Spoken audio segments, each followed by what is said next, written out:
November 2018 in Indonesia. A dead whale washes ashore with 6 kilograms of plastic in its stomach.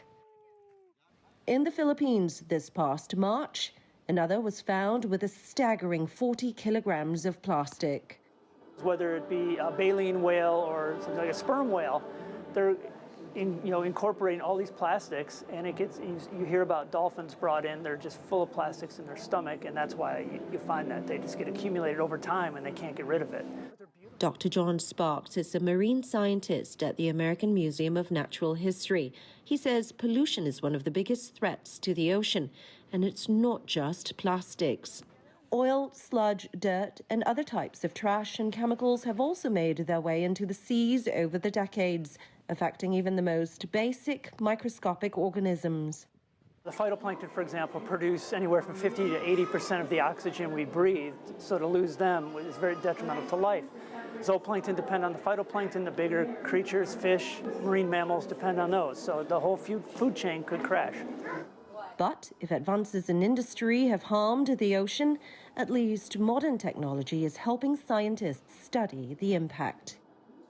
This is a simple model of the Triton 1650 submersible that can descend 500 meters into the ocean. But there are other submersibles that can go much, much further, giving us unprecedented insight into our oceans and the deep seas. See the white coral?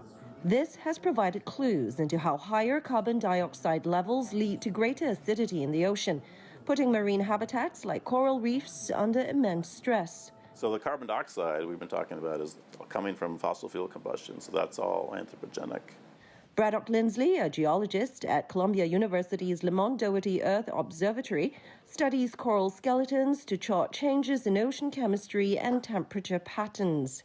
I've been collecting corals like these since 1994, so not that long, but I've already seen in my different trips, I've seen degradations in some of the reefs I've been back to over that relatively short time period. And it has to do with this warming water and the bleaching events that are killing and stressing out the corals, and there's maybe a threat from ocean acidification. Already hammered by pollution, rising temperatures, and CO2 levels, overfishing is also endangering ocean ecosystems.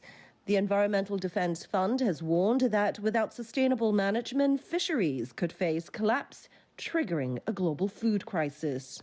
The United Nations says work is underway to undo the damage through conservation efforts, sustainable management, and international agreements. But with fossil fuels and plastic production still rampant, the question is, can the world turn the tide in time? Leeling Tan, CGTN, New York.